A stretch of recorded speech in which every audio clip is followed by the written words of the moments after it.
Continuando con los temas que venimos desarrollando, dirigidos a los pastores de las diferentes congregaciones, de las diferentes iglesias, hoy nos toca abordar un tema que hemos titulado Los 7 grupos en relación con el reino de Dios.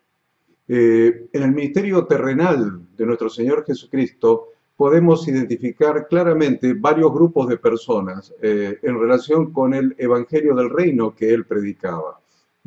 Partiendo desde los grupos más lejanos, más distantes, espiritualmente hablando, hasta llegar a los más cercanos. Entonces, hoy vamos a identificar 7 de estos grupos, pero la intención es concentrarnos solamente en 2 de ellos, porque es allí donde vamos a concentrar nuestro trabajo y donde hoy les voy a indicar instrucciones para que realicen su tarea pastoral con mayor eficiencia, con mayor eficacia, con mejores resultados.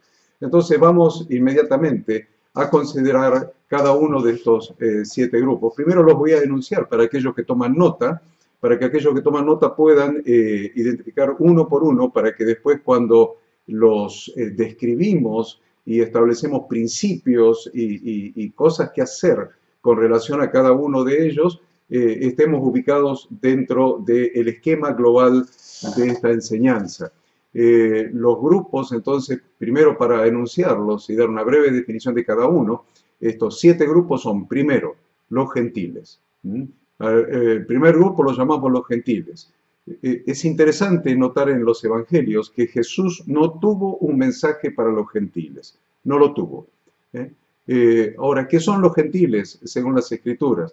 Entendemos como el uso de la palabra gentil como referida a aquellos que están afuera del pacto con Dios, o sea que no le pertenecen, están fuera del pacto con Dios y no les interesa estar adentro. Entonces, el primer grupo, el grupo de los gentiles. El segundo grupo le vamos a llamar el grupo del pueblo escogido, el pueblo escogido. Ahí sí Jesús tenía un mensaje para el pueblo escogido. Esto es Israel más todos los gentiles que se pusieron bajo el pacto de Dios.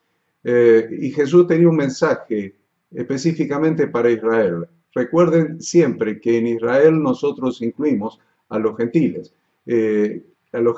temerosos de Dios, aquellos que si ustedes recuerdan en el monte Sinaí, al pie del monte Sinaí, cuando Dios dio la Torá a Moisés en el monte Sinaí, estaban no solamente las 12 tribus de Israel, sino que juntamente con ellos estaban aquellos gentiles temerosos de Dios que se habían incorporado a ellos, que se habían incorporado a las tribus, que habían salido con ellos de la cautividad de Egipto y estaban con ellos. O sea que estaban las 12 tribus más los gentiles que se habían incorporado a ellos, o gentiles temerosos de Dios. Gentiles que se habían puesto bajo el pacto de Dios. Entonces Jesús tenía un mensaje para este Israel. Y este mensaje era que el tiempo de escuchar las buenas nuevas del reino de Dios había llegado a ellos. El reino de los cielos se ha acercado. El tercer grupo, entonces, son los simpatizantes. Primero los gentiles, segundo el pueblo escogido, tercero los simpatizantes. Este grupo eran las personas que estaban dispuestos a escuchar a Jesús, dispuestos a escuchar. La mayoría de ellos se acercaban a Jesús cuando tenían algún problema y buscaban la solución de ese problema, o si no, la satisfacción de alguna necesidad. Estos eran los simpatizantes, dispuestos a escuchar. El cuarto grupo son los seguidores. Los seguidores eran aquellos que se habían convertido en el grupo que seguía a Jesús a donde quiera que él iba. La mayoría de ellos no buscaban el reino de Dios, sino que buscaban las añadiduras. Lo seguían porque habían comido, lo seguían porque habían sido sanados o porque necesitaban ser sanados, etc. No buscaban el reino de Dios, sino las añadiduras. Este es el grupo de los seguidores. El quinto grupo es el grupo de los discípulos. Los discípulos en el Nuevo Testamento son considerados aquellos que son los miembros de la iglesia. Son los miembros del cuerpo de Cristo. La principal actividad de los discípulos era aprender para conocer en profundidad los principios del reino de Dios en esta tierra. El sexto grupo eran los ministros. Los ministros eran aquellas personas constituidas por Jesucristo mismo para servir en el reino de Dios, perfeccionando a los santos para la obra del ministerio. Y el séptimo grupo eran los más íntimos de Jesús, los que acompañaron a Jesús en los momentos más importantes y profundos de su vida. Entonces ahí tenemos definido y tenemos enumerados los 7 grupos que vamos a considerar, que vamos a analizar en esta enseñanza. Primero, los gentiles. Segundo, el pueblo escogido. Tercero, los simpatizantes. Cuarto, los seguidores. Quinto, los discípulos. Sexto, los ministros. Y séptimo, los más íntimos. Vamos a empezar por el primer grupo. Brevemente el primero, brevemente el segundo, brevemente el tercero, para detenernos más profundamente en el cuarto, en el quinto y después brevemente el sexto y brevemente el séptimo. Por lo menos así lo vamos a desarrollar en esta lección en particular. El primer grupo entonces que mencionamos son los gentiles. La palabra que se usa para gentil es la palabra que en idioma hebreo es goy, G-O-Y. En plural es goyim. La palabra goy significa literalmente nación. Por ende, goyim significa literalmente naciones. Ahora, ¿por qué se usa para los gentiles? Porque Israel fue separado de las naciones por Dios como un pueblo especial. Por lo tanto, cuando se refiere a las naciones, se refiere a aquellas naciones que están fuera del pacto con Dios, fuera del pacto de Sinaí, fuera del pacto con Abraham, fuera del pacto con Dios. Entonces, todas las naciones, o sea, todas las goyim, en definitiva quedan identificados como los gentiles, aquellos que están fuera del pacto con Dios. Entonces vemos a Jesús definiendo que su ministerio terrenal no estaba dirigido a aquellos que están fuera del pacto. Recordemos que consideramos Israel no solamente a las 12 tribus, sino también a aquellos gentiles temerosos de Dios que entraron en el pacto con Dios en Sinaí y que son temerosos de Dios hasta el día de hoy, pasado ya 4000 años. Entonces, Jesús no tuvo un mensaje para los gentiles. No tuvo un mensaje para aquellos que niegan a Dios. No tuvo un mensaje para aquellos que no quieren saber nada con Dios. No tuvo un mensaje para aquellos que, aún teniendo las evidencias de la existencia de Dios, se envanecieron en sus propios razonamientos y su corazón fue entenebrecido y han armado y fabricado sus propios dioses. O se han constituido ellos mismos en sus propios dioses. Eso lo vemos clarito allí en el libro de los Romanos, Romanos 1, 20 y 21. Dice, porque las cosas invisibles de Él, las cosas invisibles de Dios, su eterno poder y su deidad se hacen claramente visibles desde la creación del mundo, siendo entendidas por medio de las cosas hechas, de modo que no tienen excusa, pues habiendo conocido a Dios, no le glorificaron como a Dios, ni le dieron gracias, sino que se envanecieron en sus razonamientos y su necio corazón fue entenebrecido. A estos nos estamos refiriendo como los gentiles, aquellos, tanto hebreos como de las naciones, que niegan al único Dios vivo y verdadero, o que no negándolo no les interesa entrar en pacto con Él, poniéndose bajo su voluntad. Entonces Jesús no tenía un mensaje para este grupo de personas, no lo tenía. Jesús definió que su ministerio terrenal estaba dirigido solamente a aquellos que eran parte del pueblo escogido, a las 12 tribus de Israel, más los gentiles temerosos de Dios. tanto la casa de Judá del sur, formada por Judá y Benjamín, más las 12 tribus del norte que por allá por los años 700 antes de Cristo se perdieron, se dispersaron entre las naciones. Miren qué interesante, se dispersaron entre los Goyim, se hicieron gentiles, las 10 tribus del norte.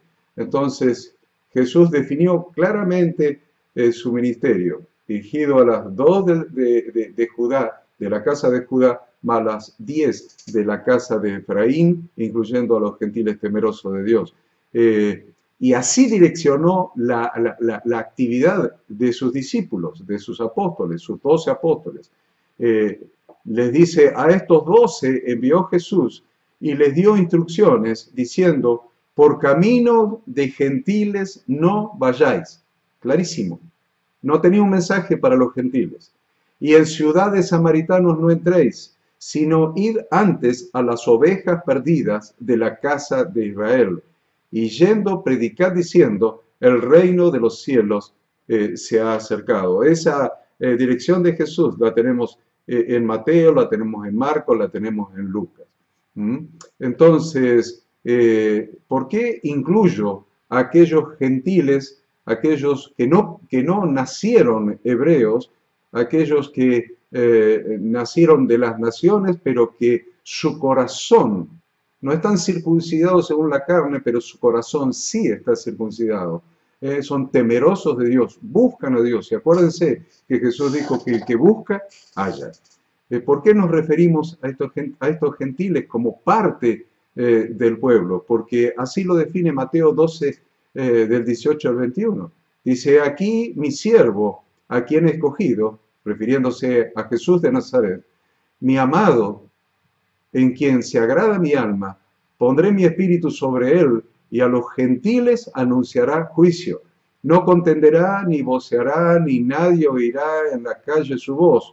La caña cascada no quebrará, y el pábilo que humea no apagará, hasta que saque a victoria el juicio. Miren esta frase, y en su nombre esperarán los gentiles. Y en su nombre, en el nombre de nuestro Señor Jesucristo, que tenía un mensaje solamente para el pueblo escogido. La Escritura incluye dentro del pueblo escogido a aquellos gentiles temerosos de Dios que estaban esperando en su nombre, en el nombre de Jesús el Mesías, esperarán los gentiles. Ahora, las Escrituras mencionan a los gentiles, como la congregación de Satanás. Incluye a todos los que están afuera del pacto de Dios, tanto judíos como gentiles.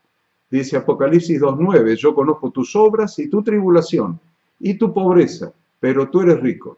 Y la blasfemia de los que se dicen ser judíos y no lo son, sino sinagoga de Satanás.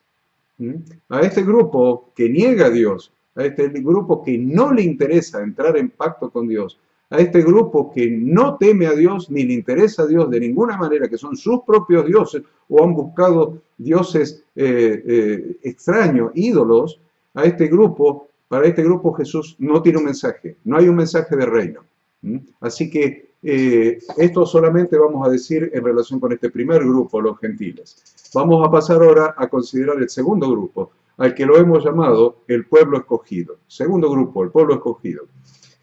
Jesús fue enviado por el Padre como Salvador de Israel. Ahí no hay duda, está anunciado así en las Escrituras. Ahora, Salvador de Israel, incluyendo a los gentiles que aceptan el pacto de Yahweh. Dice en la Anunciación, y dará a luz un hijo, y llamarás su nombre Jesús, porque él salvará a su pueblo de sus pecados. ¿Él salvará a quiénes? Al pueblo escogido, a su pueblo de sus pecados. Al respecto, vemos a Jesús fijando una posición clara en aquella historia, no sé si la recuerdan, de la mujer cananea que iba gritando detrás de él. Y él respondiendo dijo, no soy enviado sino a las ovejas perdidas de la casa de Israel. ¿Mm? Entonces ahí tienen definido el pueblo escogido. Aquellos temerosos de Dios, aquellos que buscan a Dios, aquellos que tienen una búsqueda, un temor de Dios, una búsqueda, un deseo por entrar en pacto con Dios. Pasemos al tercer grupo, al que hemos llamado los simpatizantes. ¿Mm? Tercer grupo, los simpatizantes. Eran aquellas personas que estaban dispuestos a escuchar a Jesús de Nazaret porque sus enseñanzas eran profundas y daban una interpretación de la Torá despojada de las tradiciones, todas las tradiciones que habían añadido los rabinos de la época, a lo que la Escritura llama las tradiciones de los ancianos. Jesús enseñaba la Torá con el sentido que Yahweh le había dado en el monte Sinaí. Le daba el sentido real, original, que había en el corazón de Yahweh cuando dio las instrucciones a su pueblo a través de sus leyes, sus estatutos, sus ordenanzas y sus decretos. Jesús entendía eso, porque Él era la Torá hecha carne, entonces entendía perfectamente el sentido de la Torá y despojándose de las tradiciones que agregaron a la posteriori los fariseos, los rabinos, Jesús volvía al sentido original del Padre dado en la Torá y lo enseñaba de esa manera. Y eso impactaba a la gente.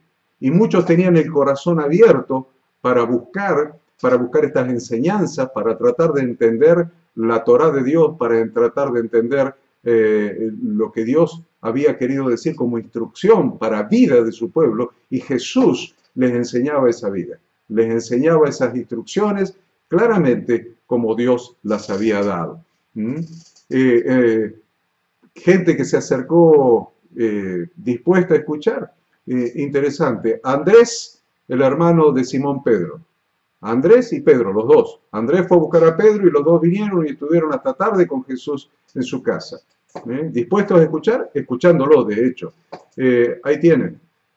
También tienen a Jairo, que lo buscó a Jesús por una necesidad, porque su hija estaba enferma, a punto de morir.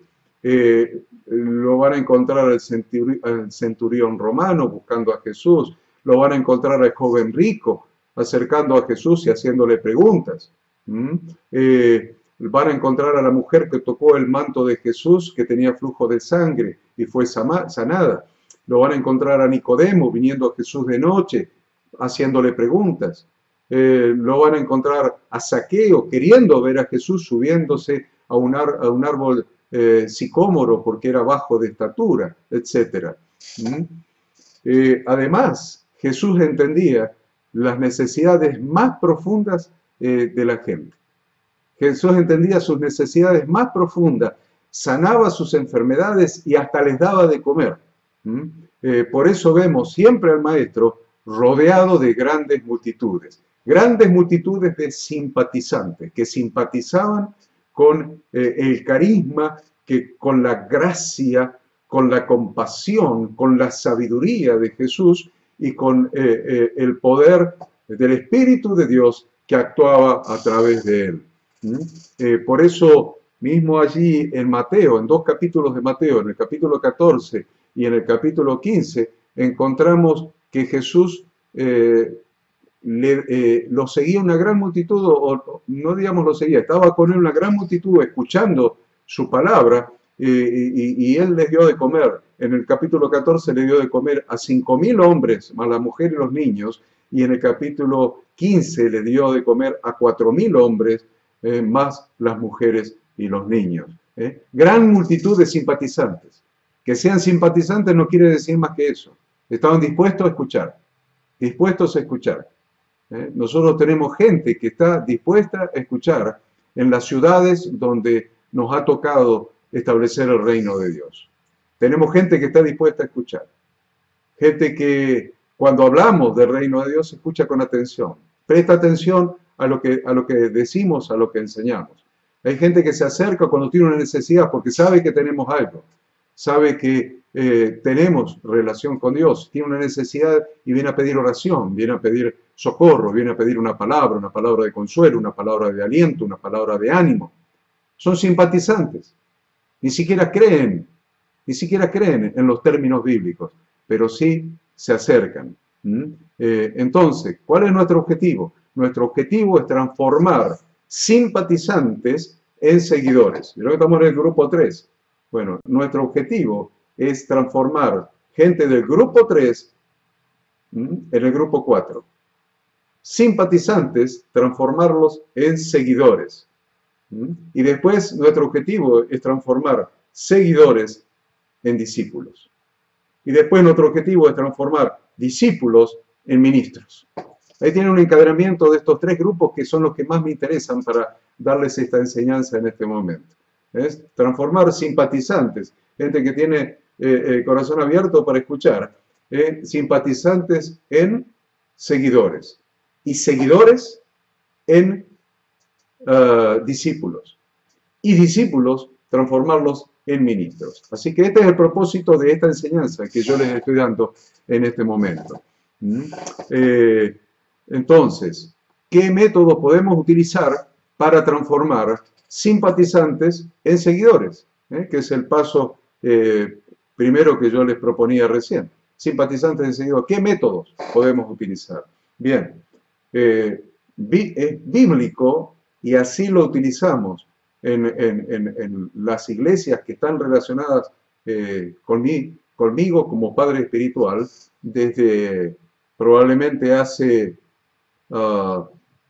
20 años a esta parte, en los diferentes lugares donde he ejercido el ministerio, primero en Buenos Aires, después en los Estados Unidos, luego aquí en la provincia de Córdoba. Siempre el método que yo he recomendado, basándome en las Sagradas Escrituras, son los grupos de evangelismo y discipulado en casas de familia. En principio, tomando el modelo de Cornelio, cuando hizo llamar a Pedro para que les fuera a predicar el Evangelio. Y él en su casa, no solamente se quedó él, sino que estuvo con sus familiares, con sus amigos más íntimos, preparó todo un grupo de personas para escuchar y recibir la predicación del Evangelio. Entonces, el método bíblico por excelencia, el que nosotros preferimos, más adecuado a este tiempo, es los grupos de evangelismo y discipulado en casas de familia. Los invitados a este grupo son los simpatizantes. Es interesante poder a estos simpatizantes que están dispuestos a oír o que tienen alguna necesidad, poder invitarlos a estos grupos, probablemente simplemente para orar al principio por sus necesidades, luego para predicarles el Evangelio, luego para enseñarles los rudimentos, los fundamentos de la doctrina cristiana. Todo esto nosotros lo tenemos en el libro que nosotros le hemos dado gratuitamente a todos los pastores de todo el país, inclusive de otros países que lo han solicitado. Le hemos mandado gratuitamente el archivo con el libro Discipulado 1 para que puedan hacer esta estrategia, pues llevar a cabo esta función, esta estrategia y poder evangelizar primero y discipular luego a los simpatizantes, aquellos que ya hemos llamado los simpatizantes. Entonces, la intención siempre es los simpatizantes convertirlos en seguidores. Entonces, vienen los grupos de evangelismo y discipulados, son evangelizados, son discipulados, son añadidos al grupo que sigue, al grupo de seguidores, y comienzan a asistir a la reunión general que cada iglesia realiza en un salón determinado. ¿Ven? Como pasaron por una casa de familia y se añadieron a la reunión general semanal, a esa reunión general semanal en un salón donde están todos juntos. Con el mismo propósito, también recomendamos utilizar conferencias. ¿Por qué no conferencias sobre temas de actualidad? Temas económicos para empresarios, donde se predique el Evangelio. Temas matrimoniales, temas de familia, temas de crianza de los hijos, talleres, reuniones especiales, tés de damas, cafés con hombres, etc. La idea siempre es la misma, atraer a los simpatizantes y transformarlos en seguidores.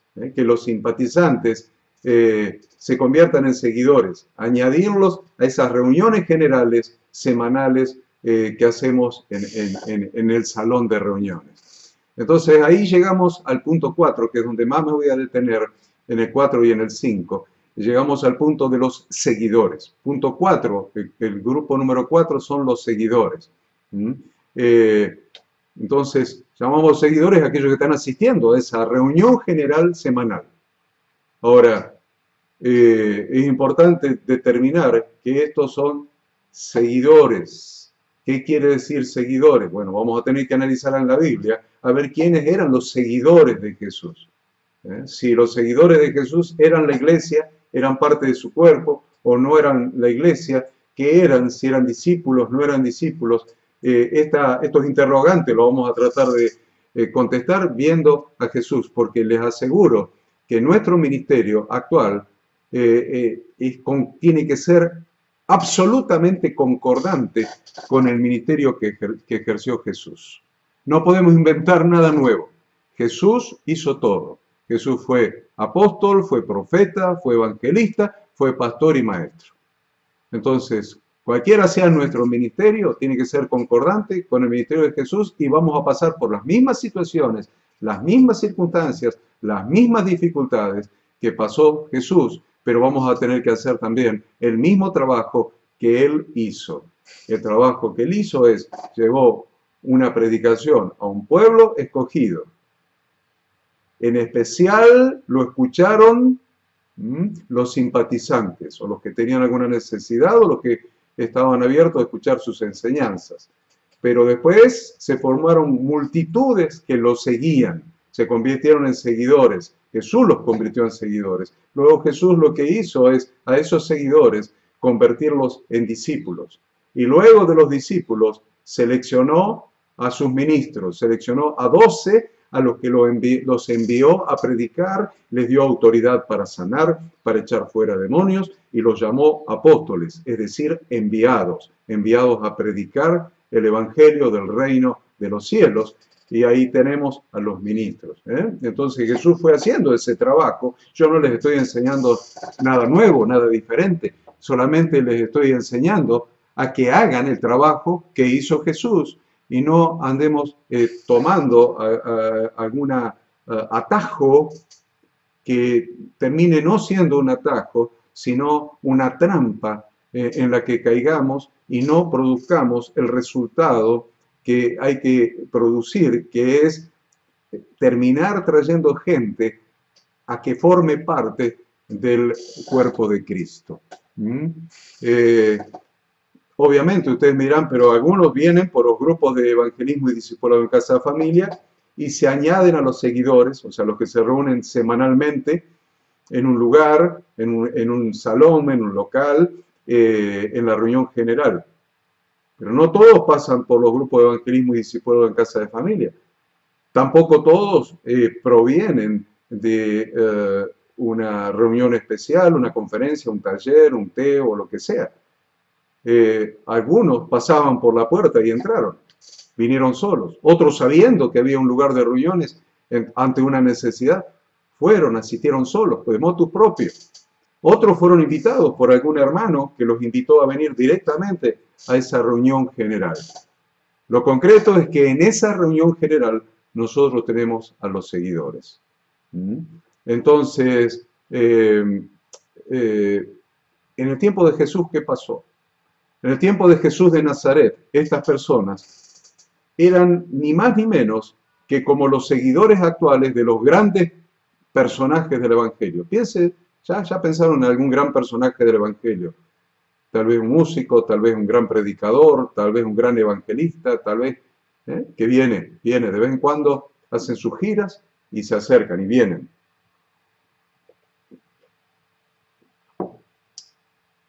Y donde están realizando las actividades, esos grandes personajes del Evangelio, allí van estas personas. ¿Qué personas? Los seguidores. Yo recuerdo por años ver en determinadas campañas, se hacía una campaña en Buenos Aires en tal lugar, ahí estaban los seguidores.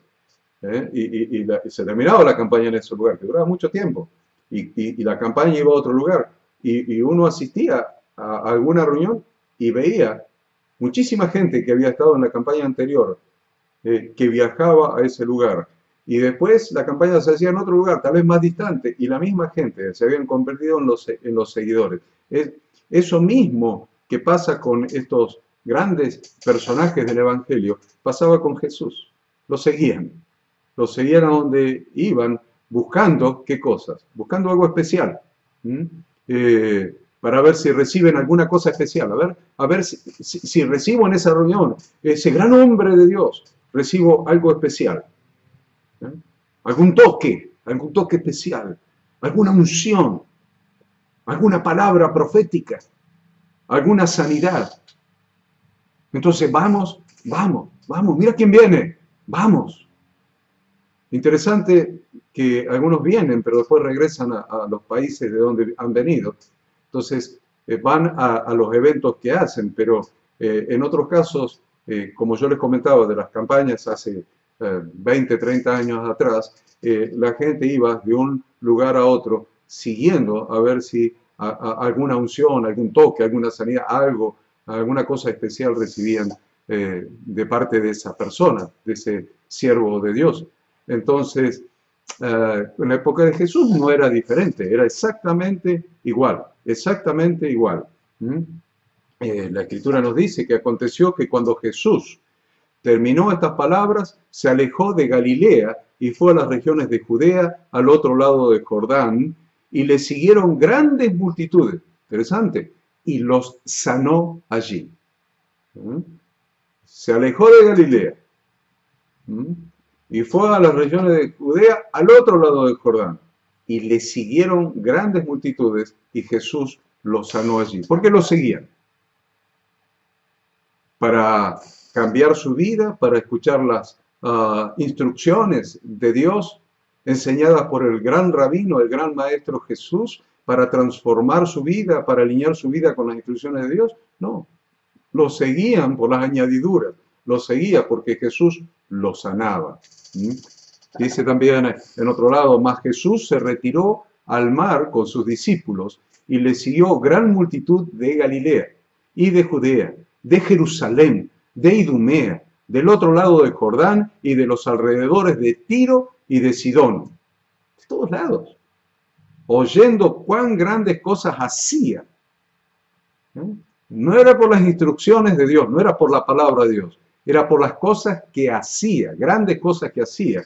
Grandes multitudes vinieron a él y dijo a sus discípulos que le tuviesen siempre lista la barca a causa del gentío, para que no le oprimiesen, porque había sanado a muchos, de manera que por tocarle, cuantos tenían plagas caían sobre él, y los espíritus inmundos al verle se postraban delante de él y daban voces diciendo, tú eres el Hijo de Dios. Estos son los seguidores. Se trata de personas que no buscan el establecimiento del reino de Dios en sus vidas, sino que buscan las añadiduras. Dice la Escritura, cuando vio pues la gente que Jesús no estaba allí, ni sus discípulos, entraron en las barcas y fueron a Capernaum buscando a Jesús. Y hallándole al otro lado del mar, le dijeron, Rabí, ¿cuándo llegaste acá? Respondió Jesús y les dijo, de cierto os digo que me buscáis, no porque habéis visto las señales, sino porque comisteis el pan y os saciasteis. Lo buscaban por los panes y los peces. Interesante. Pero hablamos de multitudes, hablamos de miles de personas que lo apretaban, que lo seguían, etc. Pero, ¿dónde estaban esas multitudes en la historia de Hechos capítulo 2? ¿Dónde estaban esas multitudes? En la historia de Hechos capítulo 2, donde se nos relata que había solamente aproximadamente 120 hermanos en el aposento alto esperando la promesa del Espíritu Santo. ¿Dónde estaban todas las multitudes? Solamente 120 quedaron.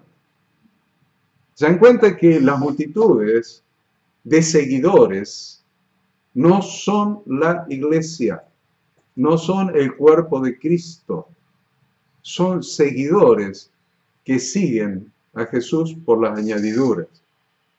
Muchos pastores están preocupados hoy día porque ven que las personas que habitualmente asisten a las reuniones generales, semanales, continúan en pecado y me consultan, pero tengo este problema, hay familias, hay matrimonios, hay personas que están en adulterio, tengo problemas acá, no cambian sus vidas, continúan en pecado, su vida no cambia, no toman las instrucciones de Dios para cambiar su vida, continúan teniendo actitudes de niños espirituales, no tienen entendimiento, no tienen compromiso, ningún compromiso real, ni con la congregación, ni con la palabra, ni con Dios. ¿Qué están por las añadiduras? ¿Y cuál es el problema de los pastores? ¿Por qué están tan preocupados y me consultan con gran preocupación sobre este tema? Muy bien que estén preocupados, pero hay un problema conceptual ahí.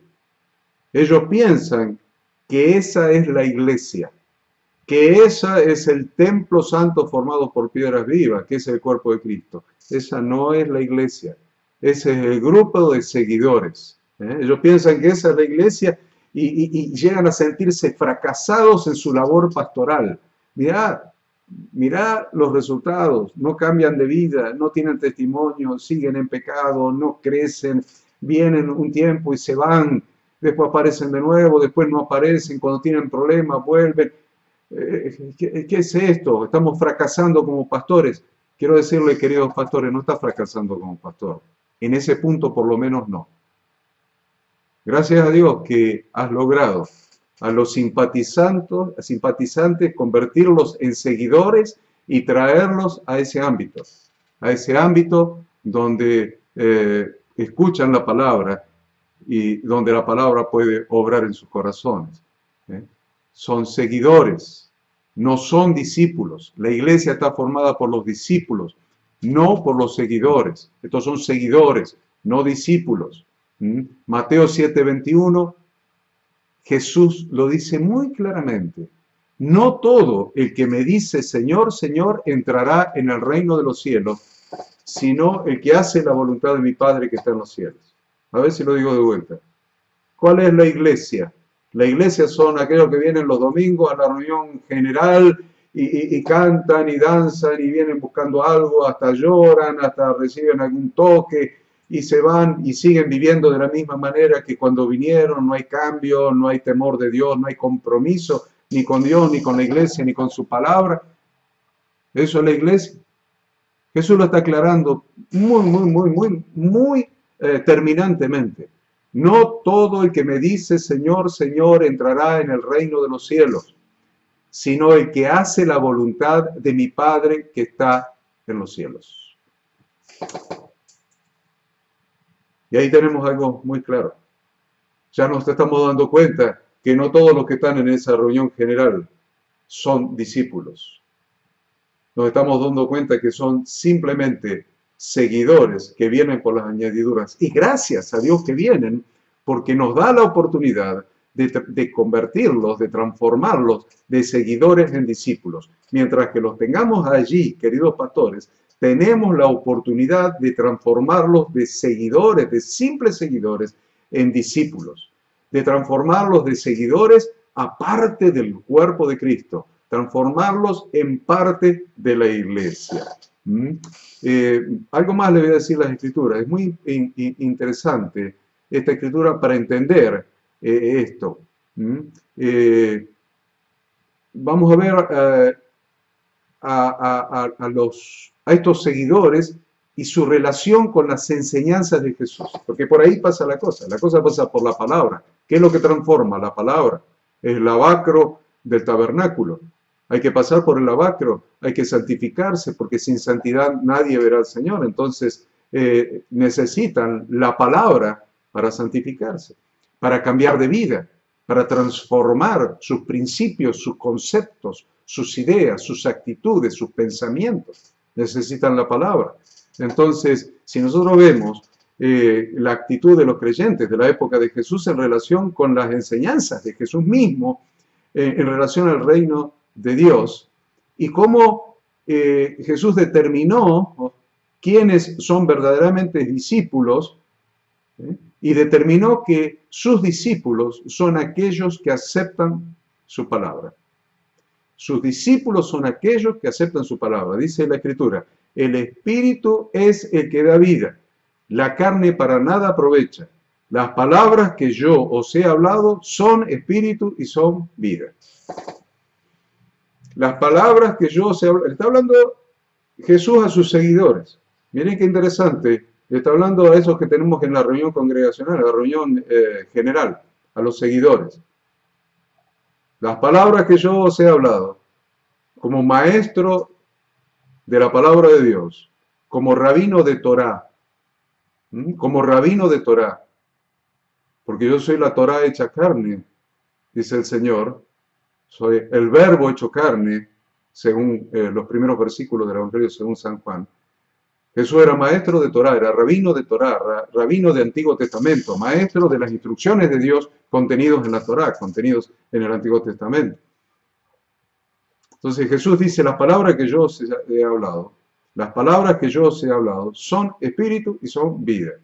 Y nosotros estamos preocupados para que reciba el Espíritu Santo, reciba el Espíritu Santo. A ver, ponemos la mano encima, reciba el Espíritu Santo. A ver, hable en lengua, reciba el Espíritu Santo.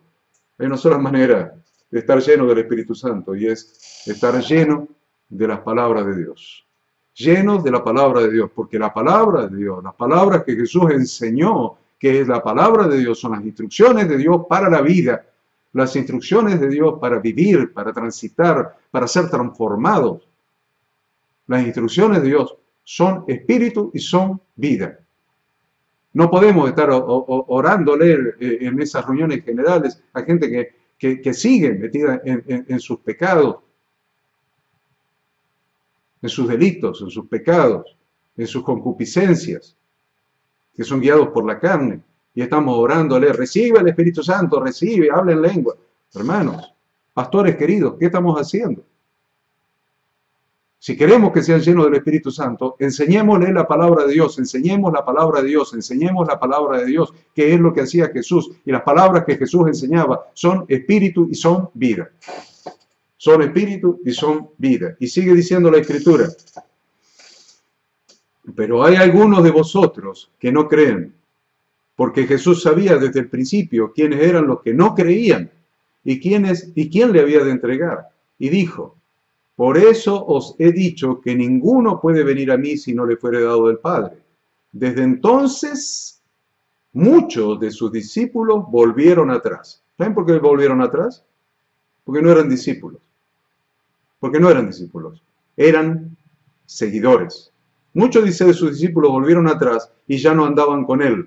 Dijo entonces Jesús a los 12, ¿queréis acaso iros también vosotros? Le respondió Simón Pedro. Miren cómo había entendido. Simón Pedro no era un seguidor. Simón Pedro era un discípulo. Simón Pedro era parte de la iglesia. Tú eres Pedro. Y sobre esta piedra voy a edificar mi iglesia. Pedro era parte de la iglesia y había entendido esto. Miren, le respondió Simón Pedro, Señor, ¿a quién iremos? Tú tienes palabras de vida eterna. ¿Dónde está la vida? ¿Dónde está el cambio de vida? ¿Dónde está la llenura del Espíritu Santo? ¿Dónde está la vida transformada? En la palabra. En la palabra. Tú tienes palabras de vida eterna. Por eso Jesús estuvo 3 años enseñando la palabra. 3 años enseñando la palabra, el Antiguo Testamento, la palabra que hablaba del reino de Dios, los principios, las leyes, las ordenanzas, los decretos de la Torá de Dios, de la instrucción de Dios para que nuestra vida dé en el blanco. Eso quiere decir Torá, instrucciones para que tu vida dé en el blanco, para que tu vida cumpla el propósito para el que Dios te la ha dado. Ahí están las instrucciones. Jesús estuvo 3 años enseñando esas instrucciones, no otra cosa. Tú tienes palabras de vida eterna, le dijo Simón Pedro a Jesús. Y nosotros hemos creído y conocemos que tú eres el Cristo, el Hijo del Dios viviente. Tú eres el Mesías, tú eres el ungido de Dios para enseñarnos las leyes del reino de Dios. Es muy importante esto. Tú eres el Cristo, el ungido de Dios, el ungido para enseñarnos estas leyes y para reinar. Miren, pastores, esto tiene que ver con gobierno, tiene que ver con reino. Un gobierno de cualquier país, del nuestro, de los vecinos y de los otros, un gobierno gobierna sobre la base de las leyes de ese país. No hay otra manera de gobernar un país sino sobre la base de las leyes de ese país, sobre la base de la constitución del país, los tratados internacionales, los códigos de fondo, las leyes, los decretos reglamentarios, los usos y costumbres, la jurisprudencia, el compendio legal, el cuerpo legal de una nación, de un país, es la base para que se gobierne ese país. Y no hay otra manera en que Jesús lo va a hacer. Jesús como ungido, como Cristo, como Mesías, ungido por el Padre para reinar, va a reinar sobre la base de leyes, decretos, ordenanzas, estatutos, y todo eso está contenido en la palabra de Dios, en la Biblia. Contenido en la Biblia. Por lo tanto, si queremos transformar a los seguidores en discípulos, a los seguidores que andan viniendo por las añadiduras, en aquellos que son parte del cuerpo, que están comprometidos con la iglesia, lo que tenemos que hacer, pastores, es enseñar las instrucciones de Dios contenidas en su palabra, porque su palabra son espíritu y son vida. Nuestro objetivo, entonces, es convertir a los seguidores en discípulos. Esto es, en miembros de la iglesia local.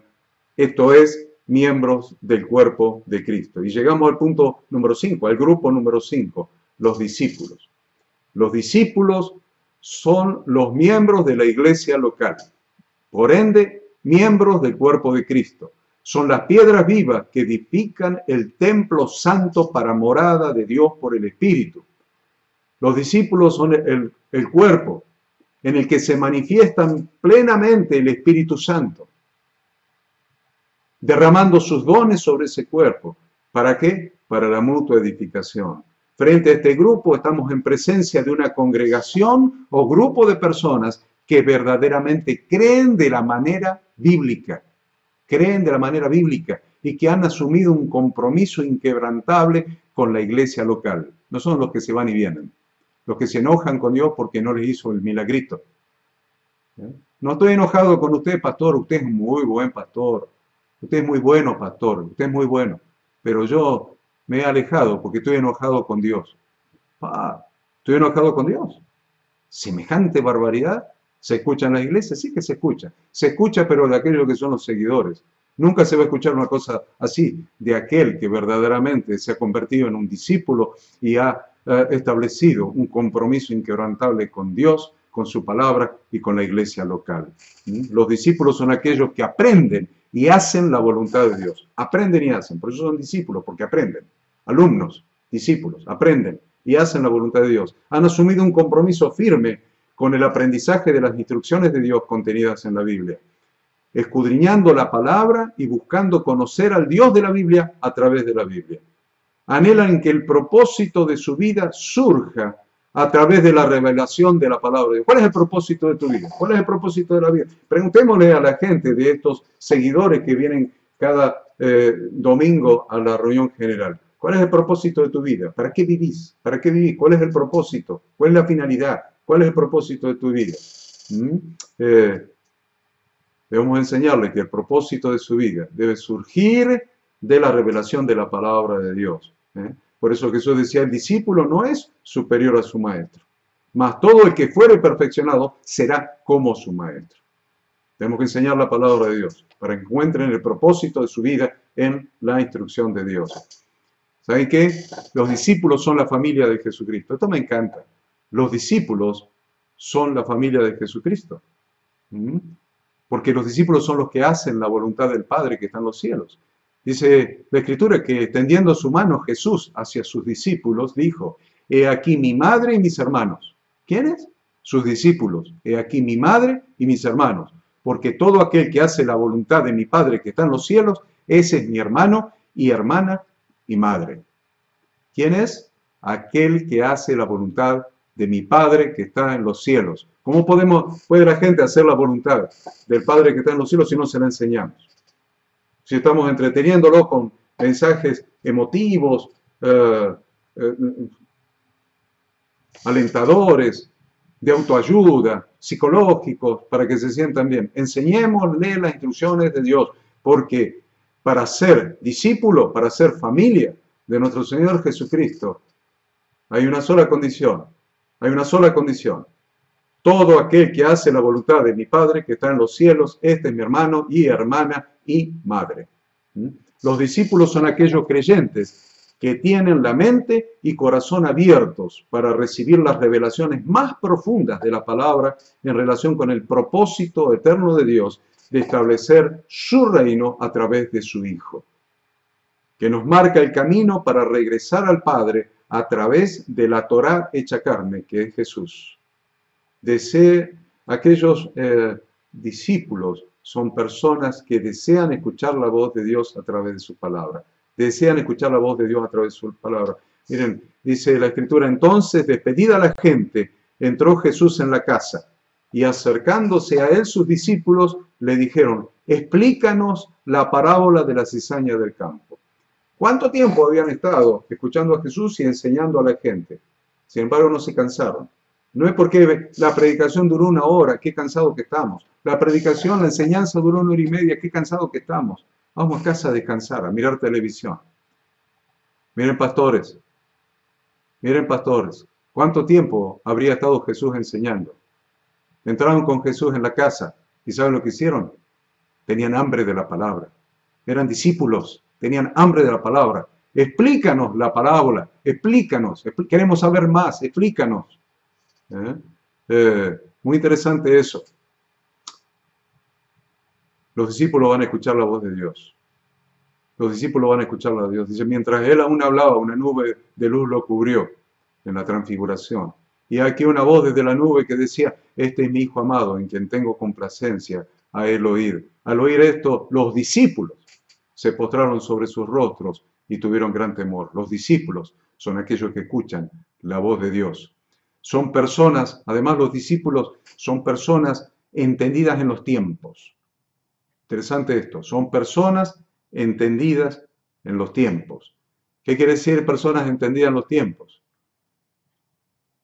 Son personas entendidas en los tiempos porque indagan las revelaciones de la Escritura, inclusive las referidas a las señales de los últimos tiempos.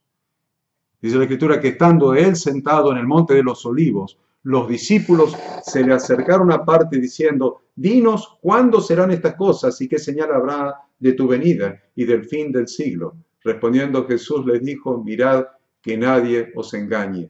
Muchos están siendo engañados. Muchos ni siquiera saben qué señales hay de la venida de Cristo, ni saben cuándo va a ser, no saben qué significa el sonar de la trompeta, porque sonará la trompeta, dijo el apóstol Pablo. Al sonar de la trompeta, porque sonará la trompeta, no saben ni siquiera qué quiere decir que sonará la trompeta. Realmente, si somos discípulos, debemos escudriñar también las señales y debemos entender perfectamente las fiestas de Yahweh, las fiestas de Dios de Levítico 23, porque son todas fiestas proféticas que no están hablando de señales, son prácticas de lo que habrá de venir. Si no, miremos a uno de los tipos más grandes que hubo de Jesús en el Antiguo Testamento, que es el rey David. El rey David estaba formando su ejército. Y miren a quienes incluyó en su ejército. Dice, de los hijos de Isaacar, 200 principales, entendidos en los tiempos, y que sabían lo que Israel debía hacer, cuyo dicho seguían todos sus hermanos. Metió 200 personas en un ejército para pelear. Metió 200 personas. No les dio una espada, una ametralladora, un cañón. No les dio un arma láser. Metió gente que fuera entendida en los tiempos. Entendidos en los tiempos, que sabían lo que el pueblo de Dios debía hacer, cuyos dichos seguían sus hermanos. Los discípulos son aquellos que reciben el alimento de parte de Jesús para luego darlo a la multitud de simpatizantes y seguidores. Los discípulos reciben el alimento de parte del Señor para darlo a los simpatizantes y seguidores. Leemos esto también en la Escritura. Dice que, y tomando los 7 panes y los peces, dio gracias y los partió y dio a sus discípulos, y los discípulos a la multitud. Eso no se lo dio a la multitud. Jesús no va a venir a hacer nuestro trabajo en este tiempo, porque Él dijo, consumado es. Y consumado es significa lo que yo tenía que hacer, ya lo hice. ¿Quieren que haga algo más?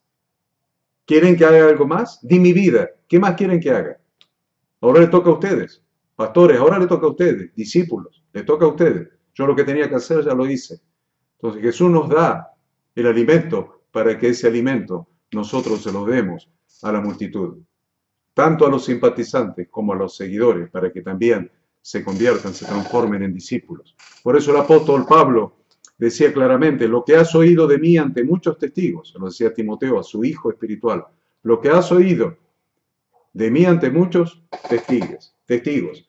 Esto encarga a hombres fieles que sean idóneos para enseñar también a otros. Esto encarga a hombres fieles que sean idóneos para enseñar también a otros. Recibir el alimento y dar el alimento. Recibir el alimento para darlo. De gracia habéis recibido, dad de gracia. Los discípulos deben estar dispuestos también a negar sus propios derechos y a tomar la cruz para servir al reino de Dios. Negar sus derechos y tomar la cruz. Jesús lo dijo. Si alguno quiere venir en pos de mí, niéguese a sí mismo y tome su cruz y sígame. Y se lo dijo a sus discípulos. Los discípulos deben ser capaces de ver que en el reino de Dios no se puede actuar egoístamente, que hay muchas personas que tienen necesidades y que es necesario que los discípulos se transformen en servidores, actuando con empatía con la gente. Empatía con la gente, llorar con el que llora, sentir dolor con el que sufre. Si sentís dolor con el que está sufriendo, le vas a llevar una palabra de consuelo. Y la palabra de consuelo está en la palabra de Dios, porque mi Biblia dice que mi Dios, el Dios nuestro, es el Dios de toda consolación. Búsquelo en su concordancia. Dios es el Dios de toda consolación.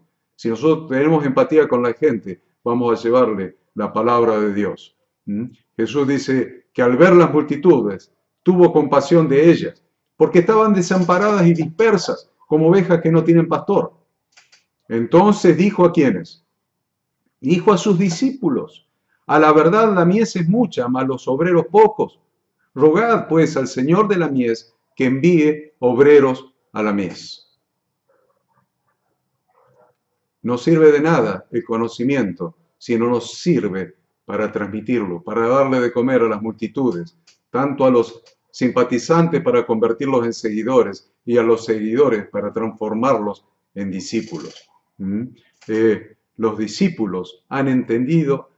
Miren qué interesante esto, porque Jesús dice que la mies es mucha y los obreros son pocos. Miren lo que hicieron los discípulos. Mateo 21:6 dice, y los discípulos fueron e hicieron como Jesús les mandó. Fueron e hicieron. Entonces, estudiemos la palabra de Dios. Está excelente estudiar la palabra. Admiro a aquellos que estudian y profundizan la palabra de Dios. De eso hemos hablado prácticamente en toda esta enseñanza. Pero estudiemos la palabra de Dios y conducidos por la compasión, que era una característica de Jesús, conducidos por la empatía con la gente, vamos a servir. Ir y hacer. Ir y hacer. Transmitir las enseñanzas, transmitir el cambio de vida, transmitir la Torá de Dios, transmitir las instrucciones de Dios para que la vida de la gente dé en el blanco. Los discípulos también han entendido la importancia de tomar cada semana la cena del Señor con el Señor Jesucristo mismo como anfitrión, haciendo memoria de Él. Dice la Escritura que mientras comían, tomó Jesús el pan y bendijo y lo partió y dio a ¿quiénes? Muy interesante saber a quiénes. A sus discípulos. Y dio a sus discípulos y dijo, tomad, comed, esto es mi cuerpo. Y tomando la copa y habiendo dado gracia, les dio diciendo, bebed de ella todos, porque esto es mi sangre del nuevo pacto que por muchos es derramada para remisión de los pecados. Lo partió con sus discípulos. Por lo tanto, entendemos que no estamos hablando de la reunión general abierta al público, estamos hablando de una reunión especial donde se reunían los discípulos, solamente los discípulos, el cuerpo de Cristo, las piedras vivas que formaban el templo santo, el cuerpo unido entre sí por las coyunturas que se ayudaban mutuamente. Ahí es donde se aplicaba y donde descendía el Espíritu Santo con sus dones para la mutua edificación, y también es donde Jesús, como anfitrión, participaba de esta cena con sus discípulos. Y sigue participando hasta el día de hoy de la cena como anfitrión con sus discípulos. ¿Querés participar cada semana con el resto de los discípulos de la cena con Jesús como anfitrión? No te la pierdas. No te la pierdas. Entonces, debe haber probablemente, o seguramente, una reunión especial que no estamos haciendo. Estamos haciendo la reunión en general donde viene todo el mundo. No estamos haciendo la reunión semanal de los discípulos. Los discípulos también han entendido la importancia de estar llenos del Espíritu Santo siempre, siempre. Dice la Escritura que y los discípulos estaban llenos de gozo y del Espíritu Santo. ¿Quiénes? Los discípulos. Estaban llenos de gozo y del Espíritu Santo. Los discípulos deben mantenerse congregados. Los discípulos tienen que mantenerse congregados y en unidad, edificándose mutuamente. Congregados, en unidad y edificándose mutuamente. Hebreos dice, y considerémonos unos a otros para estimularnos al amor y a las buenas obras, no dejando de congregarnos como algunos tienen por costumbre, sino exhortándonos, y tanto más cuando veis que aquel día se acerca. Ahora, porque permanentemente dentro de la iglesia, les digo, necesitamos estar congregados, exhortándonos, permanecer en la palabra, porque permanentemente dentro de la iglesia, no afuera, dentro de la iglesia, se levantan hombres que buscan su propio beneficio económico, su propio beneficio de poder, intentando arrastrar a los discípulos detrás de ellos, tal como lo expresa en su discurso de despedida a los pastores de Éfeso, cuando el apóstol Pablo se despide y los llama a Mileto. Habla de estos que no están llevando la gente a Cristo, que quieren arrastrar a las personas detrás de sí mismos, buscando beneficio económico, beneficio de poder, enseñorearse de las iglesias, enseñorearse de las personas. Por eso el apóstol Pablo le decía a los pastores de Éfeso, en Mileto, porque yo sé que después de mi partida, entrarán en medio de vosotros lobos rapaces que no perdonarán al rebaño. Y de vosotros, ¿ven? No se preocupen que los lobos rapaces no salen de afuera, los lobos rapaces salen de adentro. Y de vosotros mismos se levantarán hombres que hablen cosas perversas para arrastrar tras sí a los discípulos. Hablan, inventan cada día una cosa nueva, cada día una superstición nueva, una cosa nueva, un esoterismo nuevo, un invento nuevo. Ustedes siempre tienen que comparar lo que les enseñan con lo que hacía Jesús. ¿Lo hacía Jesús? No lo hacía Jesús. Es simple. Entonces vienen cada 6 meses, cada año, hacen la recorrida y traen una nueva revelación, una nueva cosa, un nuevo invento para tener entretenida a la gente, para que la gente diga, mirá qué iluminado, y arrastren atrás de sí. ¿Saben quiénes van a arrastrar? Probablemente arrastren a los seguidores, pero nunca van a arrastrar a un discípulo que esté bien fundado en las Escrituras. Y el gran problema es que muchos pastores son seguidores y no han llegado todavía a ser discípulos porque no conocen la palabra. Bien. En cuanto a las actividades congregacionales, debemos imitar las prácticas de la iglesia primitiva. Las actividades de los discípulos, las actividades de esta reunión especial de los discípulos, debemos imitar las prácticas de la iglesia primitiva. No estoy hablando de la reunión general. Usted siga haciendo la reunión general los domingos, a la tarde, a la mañana, cuando quiera. No hay problema. Siga haciendo la reunión general abierta a todo el mundo para que vengan todos los seguidores. Ahí es donde usted va a sembrar y va a cosechar, va a sembrar palabra y va a cosechar discípulos. Pero hay una reunión. Cuando coseche los discípulos, necesitamos una reunión de los discípulos. Y esa reunión de los discípulos tiene prácticas congregacionales que surgen de medio Nuevo Testamento. Si no tenemos esa reunión de los discípulos, no es aplicable probablemente la mitad del Nuevo Testamento. Ni 1 Corintios 12, ni otro tanto. Entonces, ¿cuáles eran las prácticas de la iglesia primitiva en esta reunión especial de los discípulos? Tenemos que ver, por ejemplo, los discípulos de Troas. Dice, el primer día de la semana, reunidos los discípulos para partir el pan, Pablo les enseñaba, habiendo de salir al día siguiente, y alargó el discurso hasta la medianoche.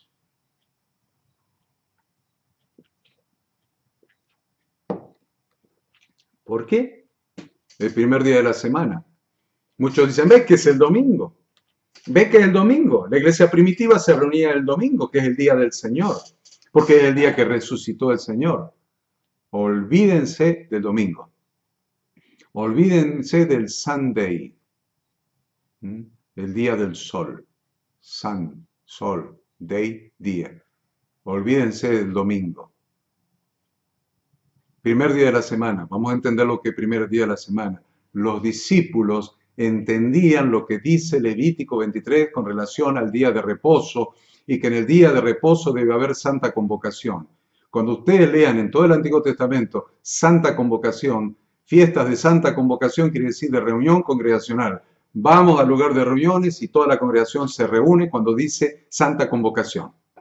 Por ejemplo, el Pesaj, la fiesta de Pascua, no es santa convocación, es una fiesta familiar que realiza cada familia en su casa. Entonces, ¿cuál es santa convocación? Por ejemplo, el día de reposo dice santa convocación. Entonces los discípulos se ajustaban a las instrucciones de Dios y habían estado en santa convocación el día de reposo. Pasó el día de reposo hasta que termina el sábado al anochecer. Y el sábado a la salida de las estrellas, primera, segunda, tercera estrella, al anochecer, comienza, ¿qué día? Si termina el séptimo, ¿qué día empieza? Si termina el séptimo, que es el día de reposo, empieza el primer día de la semana. ¿Cuándo empieza el primer día de la semana? El sábado al anochecer. Por lo tanto, los discípulos que habían estado juntos en santa convocación, seguían juntos el sábado a la noche. ¿Para qué cada uno se va a ir a la casa a hacer de comer? A preparar la cena. ¿Cuál era el sentido? Ellos seguían juntos y el primer día de la semana, o sea, en el anochecer del sábado, ¿qué hacían? Una cena comunitaria que le llamaban cena ágape. Cena ágape, una cena del sábado por la noche, primer día de la semana. ¿Estaban el primer día de la semana, sí o no? Ahora, Jesús no resucitó el domingo a la mañana. Jesús resucitó apenas empezó el primer día de la semana. Fue primicia de los que resucitaron. Él resucitó el día de primicias. Y el día de primicias empezaba el primer día de la semana, o sea que empezaba cuando anochecía el sábado, que comenzaba el primer día de la semana.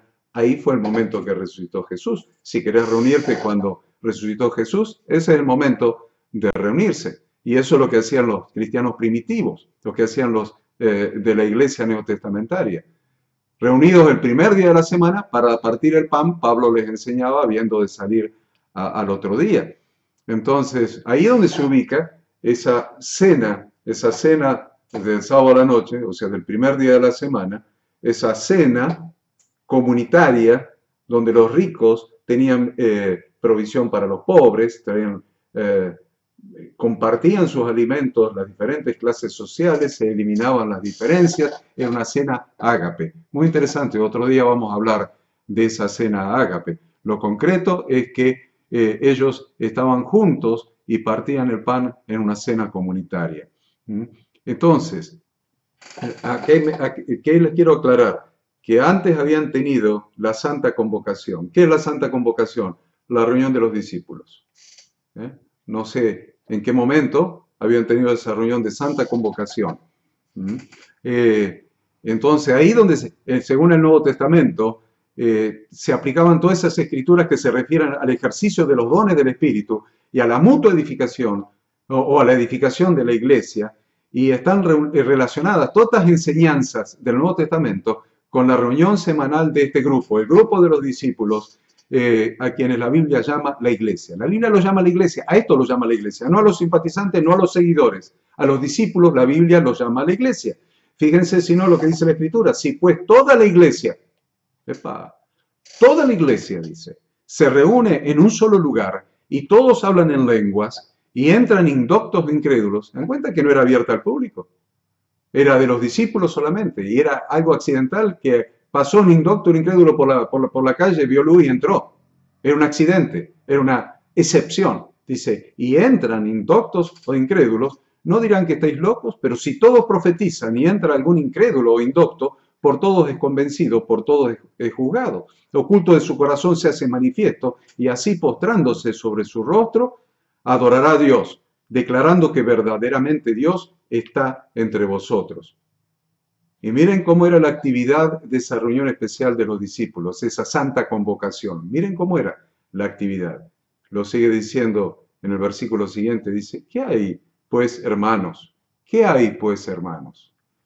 Cuando os reunís, cada uno de vosotros tiene salmo, tiene doctrina, tiene lengua, tiene revelación, tiene interpretación.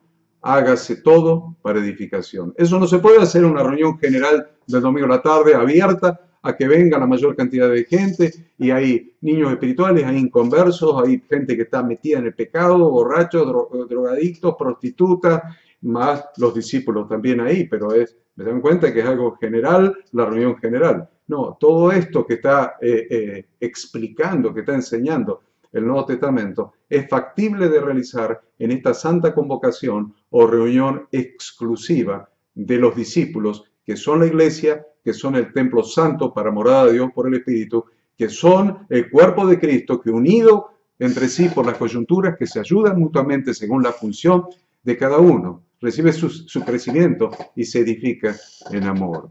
Queda perfectamente claro entonces que los discípulos tenían semanalmente una reunión especial, exclusiva para los miembros de la iglesia local, donde unidos por las coyunturas, como acabo de decir, de quien todo el cuerpo, dice la Escritura, se manifiestan los dones del Espíritu Santo, los dones, 1 Corintios 12, los dones, uno tiene profecía, uno profetiza, otro tiene don de ciencia, don de sabiduría, lengua, interpretación, sanidades, fe, de quien todo el cuerpo, bien concertado y unido entre sí por todas las coyunturas que se ayudan mutuamente según la actividad propia de cada miembro, recibe su crecimiento para ir edificándose en amor. A su vez, luego de la mutua edificación, a través de en esa reunión especial, después de la mutua edificación, a través del ejercicio de los dones que se han edificado, la iglesia, los discípulos, ahora todos los discípulos pasan a la reunión general, ya sea al día siguiente, en el domingo, o ya sea el mismo sábado a la noche, de acuerdo como cada pastor acostumbre a hacer. Pasa a la reunión general y se convierte en servidor. Ahí tiene su propia reunión donde se edifican mutuamente, pero en la reunión general esté con los ojos abiertos, sirviendo a todos aquellos que son los seguidores, porque nuestra intención es que los seguidores se transformen también en discípulos. El propósito es perfeccionar a los santos, perfeccionar a los discípulos. El propósito de Dios es perfeccionar a los discípulos. El propósito de Jesús mismo es perfeccionar a los discípulos para que la mayoría de los discípulos se llegue a transformar en ministros. Por eso Efesios 4:12 dice, para perfeccionar, a fin de perfeccionar a los santos para la obra del ministerio, para la edificación del cuerpo de Cristo. Y ahí llegamos al grupo 6. El grupo 6, que es el grupo de los ministros. Antes de finalizar su ministerio en la tierra, Jesús mismo designó en forma personal de entre sus discípulos a los que serían sus ministros. De los discípulos designó a los ministros. Dice, en aquellos días él fue al monte a orar y pasó la noche orando a Dios. Y cuando era de día, llamó a sus discípulos y escogió a 12 de ellos, a los cuales también llamó apóstoles. Los designó para enviarlos a predicar y les dio autoridad para sanar enfermedades y echar fuera demonios. Después subió al monte y llamó así a los que él quiso y vinieron a él. Y estableció a 12 para que estuviesen con él y para enviarlos a predicar y que tuviesen autoridad para sanar enfermedades y para echar fuera demonios. La función de apóstoles de estos 12 hombres proviene, porque apóstol quiere decir enviado, enviado.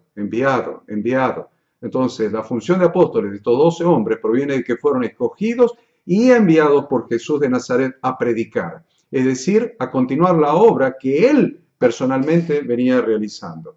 Dice, entonces, llamando a sus 12 discípulos, les dio autoridad sobre los espíritus inmundos para que los echasen fuera y para sanar toda enfermedad y toda dolencia. Los nombres de los 12 apóstoles son ¿ven? Entonces, yo les digo una cosa, Jesús venía haciendo toda esa actividad. Toda la actividad la venía haciendo él personalmente. Él era apóstol, lo dice el libro de Hebreos. Él era profeta. Dice, profeta te levantaré igual que a ti, es igual que Moisés. ¿A quién? A Jesús. Él era profeta. Él era evangelista.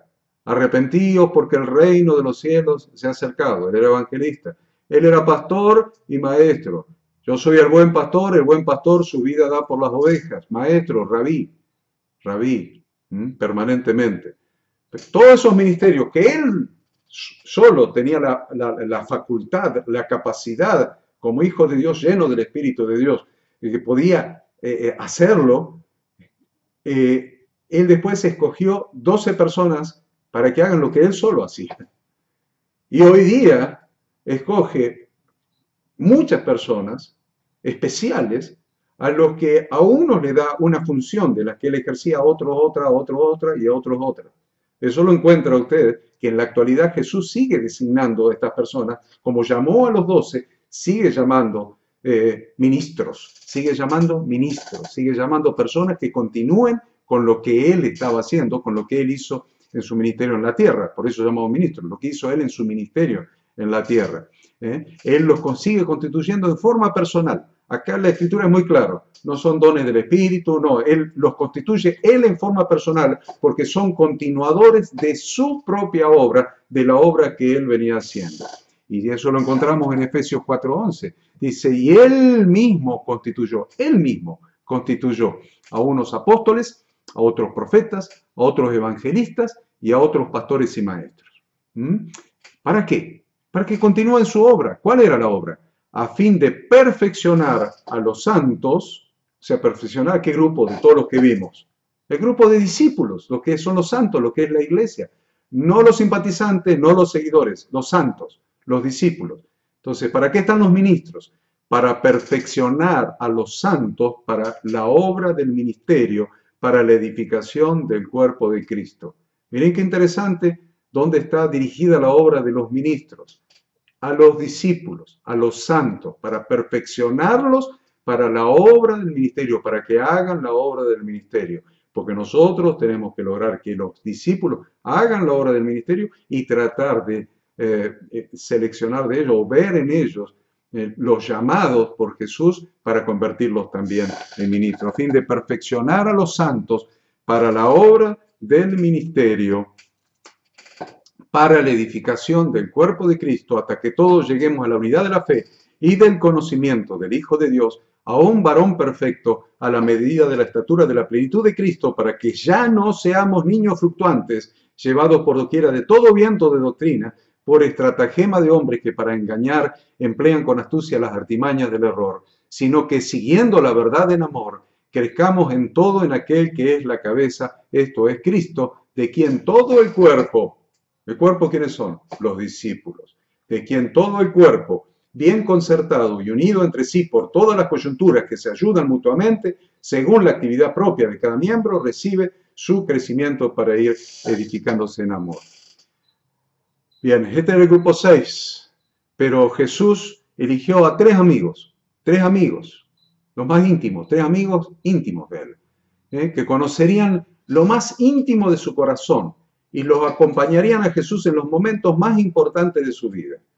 Miren lo que digo, eligió de todos los discípulos, eligió a 12 ministros, y de los 12 ministros eligió 3 que serían sus amigos íntimos, que conocerían las profundidades de su sentimiento, lo profundo de lo que él sentía, que lo acompañarían en los momentos más trascendentes. Estos 3 fueron Pedro y los que él apellidó Boanerges, los hijos de Zebedeo, Jacobo y Juan. O sea, Pedro, Jacobo y Juan. Estos tres amigos fueron los únicos que vieron a Jesús en su momento de mayor tristeza y mayor angustia. Estos tres fueron los únicos que lo vieron en momento de mayor tristeza y mayor angustia, y Él les abrió el corazón y les dijo, y les confesó su tristeza y les confesó su angustia. ¿A quiénes? A estos tres. Vinieron pues a un lugar que se llamaba Getsemaní y dijo a sus discípulos: sentaos aquí, entre tanto que yo oro. Y tomó consigo a Pedro, a Jacobo y a Juan, y comenzó a entristecerse y a angustiarse. Y les dijo: mi alma está muy triste. ¿A quiénes le dijo? A sus íntimos. Dijo: mi alma está muy triste hasta la muerte. Quedaos aquí, velad. Yéndose un poco más adelante, se postró en tierra y oró que si fuese posible pasase de él aquella hora. También estos amigos vieron al Hijo de Dios tal cual era. Él se mostró a estos amigos tal cual Él era.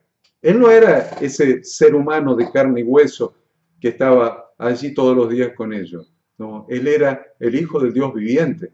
Él era el Cristo, el ungido, el Mesías, el Hijo de Dios, el Rey que Dios había asignado para poner sobre su pueblo. Entonces, ¿a quiénes se mostró como Él era?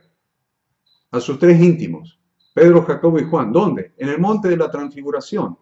Dice: 6 días después, Jesús tomó a Pedro, a Jacobo y a Juan, su hermano, y los llevó aparte a un monte alto, y se transfiguró delante de ellos, y resplandeció su rostro como el sol, y sus vestidos se hicieron blancos como la luz. Se mostró tal cual como era a sus discípulos. También a sus amigos íntimos, también estos tres amigos íntimos estuvieron él cuando él se apiadó de la gente, hizo los milagros más impactantes y tiernos, como por ejemplo resucitar a una niña. Grandes milagros hacía ante las multitudes, pero los más tiernos, resucitar a una niña. A la hija de Jairo, llamó al papá de la niña, a Jairo, a la mamá de la niña y a Pedro, Jacobo y Juan, para que vieran ese milagro más tierno, que estaba seguramente alineado con su corazón, con el corazón de Jesús, que era un corazón inclinado hacia los niños. Dice que no permitió que le siguiese nadie, sino Pedro, Jacobo y Juan, hermano de Jacobo.